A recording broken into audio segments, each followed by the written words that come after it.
ఇట్టాడు కదా అవుద్దని అన్నిసార్లు అడిగారు. ఎక్కడికి వెళ్తున్నావు అని. మీకు అసలు ఏం రైట్స్ ఉన్నాయండి మమ్మల్ని ఇంటికి తీసుకొచ్చి చంపడానికి?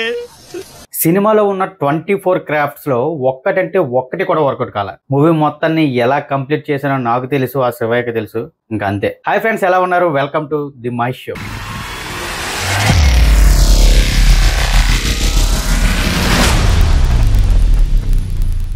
Jatadhara movie review. మూవీ అయితే జస్ట్ ఇప్పుడే చూసొచ్చా. ఇంకా సినిమా ఎలా ఉందని కంప్లీట్ రివ్యూలోకి వెళ్లే ముందు మీరు కనుక ఇంకా మన ఛానల్ సబ్స్క్రైబ్ చేసుకోకుండా చూస్తూ ఉంటే మన ఛానల్లో ఉన్న కంటెంట్ ని చూసి నచ్చితేనే సబ్స్క్రైబ్ చేసుకోండి, మీకు నచ్చుతుందని అనుకుంటున్నా. ఇకపోతే ఇవాళ ఓటీటీ అండ్ థియేటర్కల్ గా 4-5 మూవీస్ అయితే రిలీజ్ అయ్యాయి. అయితే early morning the girl friend movie అయితే చూసొచ్చా. రివ్యూ కూడా మన ఛానల్లో ఉంది, చూడకపోతే చూసేయండి. ఈ రోజు చూసే సినిమాల్లో సెకండ్ ఆప్షన్ అయితే నేను జటాధరకి ఇచ్చాను. అంటే బయటంతా కార్తీక మాసం, నెక్స్ట్ ఏంటంటే శివయ్య, జటాధర అనే టైటిల్. సుధీర్ బాబు గారు చాలా రోజుల తర్వాత సినిమా తీస్తున్నారు, ఎలా ఉంటుందా అని ఒక క్యూరియాసిటీ అయితే వెళ్ళా. బట్ సినిమా చూసాక నాకైతే మాత్రం నరకం చూశాను భయ్య. అంటే సినిమాతో కూడా నరకం చూపించవచ్చు అని నిరూపించారు.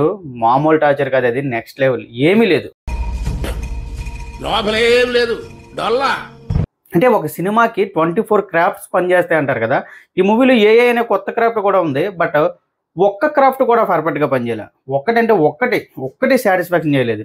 యాక్టర్స్ పెర్ఫార్మెన్స్ కానివ్వండి, సినిమాటోగ్రఫీ కానివ్వండి, స్టోరీ కానివ్వండి, సాంగ్స్ కానివ్వండి, బీజిఎం కానివ్వండి, మ్యూజిక్ కానివ్వండి, ఏది ఇంక్లూడింగ్ సుధీర్ బాబు పెర్ఫార్మెన్స్ కూడా ఒక్కటంటే ఒక్కటి కూడా వర్కౌట్ కాలేదు. నరకం చూసే సినిమా అంతా. అదంతా అదే నిద్ర వచ్చేస్తుంది. ఎలా ఆపుకున్నానో నాకే తెలుసు.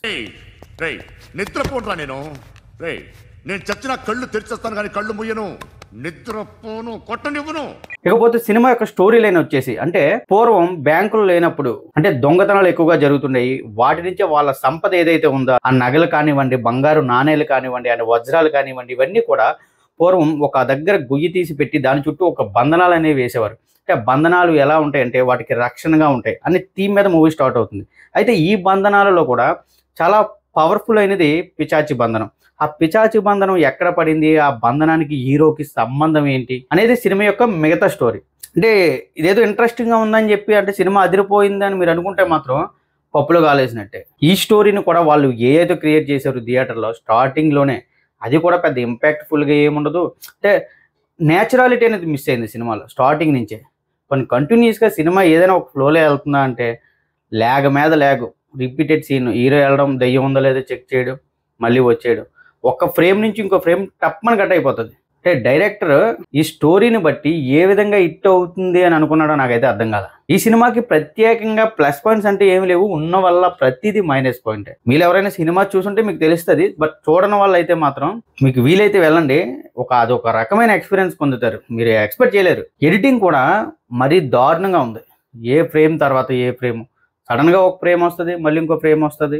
వాయిస్ డబ్బింగ్ బాగాలేదు. ఏ ఒక్క యాక్టర్ యొక్క డబ్బింగ్ కూడా నాకైతే నచ్చలేదు. ఇకపోతే దానికి మళ్ళీ ఒక లవ్ ట్రాక్ కూడా పెట్టారు. అసలు ఈ సినిమాకి లవ్ ట్రాక్ ఎందుకో నాకు అర్థం కాల. బట్ అదేనా పోనీ బాగుందా అంటే చూడటానికే చిరాకు వచ్చేసింది, అంత దారుణంగా ఉంది. అండ్ ఆ క్లైమాక్స్ లో ముఖ్యంగా శివుడు వచ్చినప్పుడు వచ్చే సీన్స్ ఏవైతే ఉన్నాయో సీజీ అండ్ విఎఫ్ఎక్స్ పెట్టారు. దానికన్నా నా ఎడిటింగ్ బాగుంటుంది. నేను చేసే ఈ వీడియో వెనకాల గ్రీన్ స్క్రీన్ ఉంటుంది, యాక్చువల్గా ఇప్పుడు ఫోటో కనిపిస్తుంది కానీ కాస్త కోస్త ఫోన్లో రికార్డ్ చేస్తున్నాను కాబట్టి దాంతో పోలిస్తే నాకు చాలా బెటర్ అనిపించింది. నాకు నేనే బాగా చేసుకుంటాను అనిపించింది.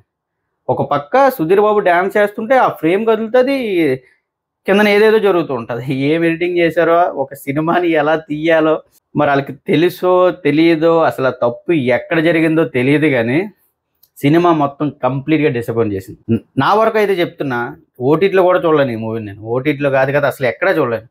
అంత దారుణమైన ఎక్స్పీరియన్స్ ఇచ్చింది. రీసెంట్ టైమ్స్లో one of the worst film నేను చూసిన ఫిలిం ఇదే. అంటే శివయ్య పేరు పెట్టారు జటాధర అని. కార్తీక మాసం ఆడియన్స్ వస్తారని అనుకున్నారేమో మేబీ. సినిమా మొత్తం ఉన్నదే 2 hours 15 minutes.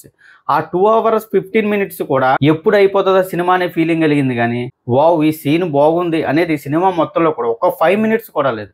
మళ్ళీ దానికి తోడు ఇవన్నీ సరిపోవు అన్నట్టు ఒక ఐటమ్ సాంగ్ కూడా పెట్టారు మధ్యలోనే. మామూలు చిరాకు రాలేదు. అసలు ఎందుకు అక్కడ సాంగ్, ఆ సినిమా తాలూకు టెంప్లెట్ ఏంటి, ఐటమ్ సాంగ్ ఏంటి, అది కూడా ఓవర్ ఎక్స్పోజింగ్తో మళ్ళీ. అంటే సినిమా నాకు నచ్చలేనందుకు కూడా నేను బాధపడలే. నేను బాధపడేదల్లా ఇక్కడ హీరో, డైరెక్టర్ ఎవరు, ప్రొడ్యూసర్ ఎవరు, యాక్టర్స్ ఎవరెవరు ఉన్నారు, ఇవన్నీ నాకు పక్కన పెడితే సుధీర్ బాబు గారికి ఒక మంచి కట్అవుట్ అయింది. రీసెంట్గా ఆయనకి సరైన ఇట్లు లేవు. అలాంటప్పుడు ఒక సినిమా వస్తుందంటే ఒక మంచి కాన్సెప్ట్ ఎంచుకోవచ్చు కదా, ఎందుకు ఇలాంటివన్నీ? ఇలా అయితే ఇండస్ట్రీలో ఎంతకాలం ఉంటారు మీరు? ఆడియన్స్ ఆల్మోస్ట్ మర్చిపోయారు. ఇవాళ కూడా సుధీర్ బాబు సినిమా రిలీజ్ అయితే 30% వచ్చారు అంతే థియేటర్కి. అంటే స్టోరీ సెలక్షన్ అనేది చాలా ముఖ్యం. అది చిన్న కాన్సెప్ట్ తీస్తున్నామా లేదా పెద్దది తీస్తున్నాం అనేది కాదు, ఎలా తీస్తున్నాము, ఎంత ఎంగేజింగ్గా తీస్తున్నాం అనేది ముఖ్యం. ఇదంతా కేవలం నా ఒపీనియన్ మాత్రమే. మీకు వీలైతే థియేటర్లో చూడండి, చూసి మీకు ఎలా అనిపించిందో ఖచ్చితంగా కామెంట్లో చెప్పండి. ఒకవేళ ఆల్రెడీ చూసిన వాళ్ళు ఎవరైనా ఉంటే మీ ఒపీనియన్ని ఖచ్చితంగా కామెంట్లో చెప్పండి. మళ్ళీ ఇంకొక రివ్యూతో మళ్ళీ కలుద్దాం. Thank you guys, thanks for watching. This is Mahesh signing off. జై హింద్.